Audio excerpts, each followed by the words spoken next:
All right, let's get you warmed up for your double unders. Please do not skip this warm up. It is super, super important, especially if you are someone who has a hard time jumping or you find that you pee your pants, because core activation and being able to control that pelvic floor is super, super important to be able to keep those Kegels nice and tight as we jump, right?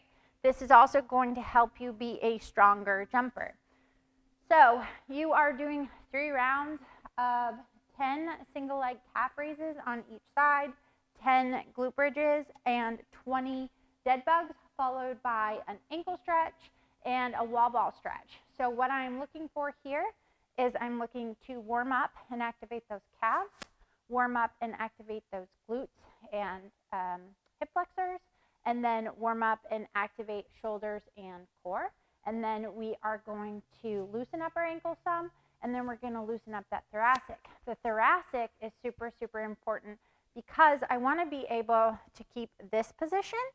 And if this part is tight, it's moving me into this position, right? Which then it's going to make me have a harder time breathing, as well as not be a very strong jumper. If I can open those shoulders up, keep that chest up, it's a lot easier to jump, okay? So you're doing 10 calf raises on each leg, driving up onto those toes. Okay, then you switch legs, boom. Then you're going to come down to the ground. You are going to do 10 glute bridges, grab those shoes, squeeze at the top, 10, right into 20 dead bugs, nice, slow, and controlled, activating that core. These should not be fast at all. These should be very challenging. After you've done 3 rounds of that, you are going to stretch your ankles. So there are a couple things that you can do with your ankle stretches. You can just really come down onto the ground and drive that knee forward, and we're stretching out the front of it.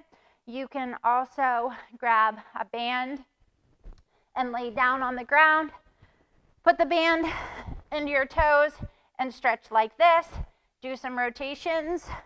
But at the end of the day, what I'm looking for is for you to loosen up those ankles as best as you can so that you can be a strong jumper and drive off of those toes, okay?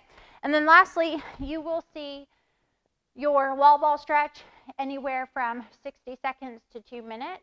This is based off of how tight your thoracic is for that day, how tight your thoracic is in general. If you're someone who was a gymnast and can very easily get into a bridge, then your thoracic is probably not very tight and you just need to loosen it up a little bit. If you're someone who can't do a bridge up at all, or has a really hard time overhead squatting, then I want you erring on the side of doing a longer stretch. And you can grab a barbell to pin your arms down to get even a better stretch.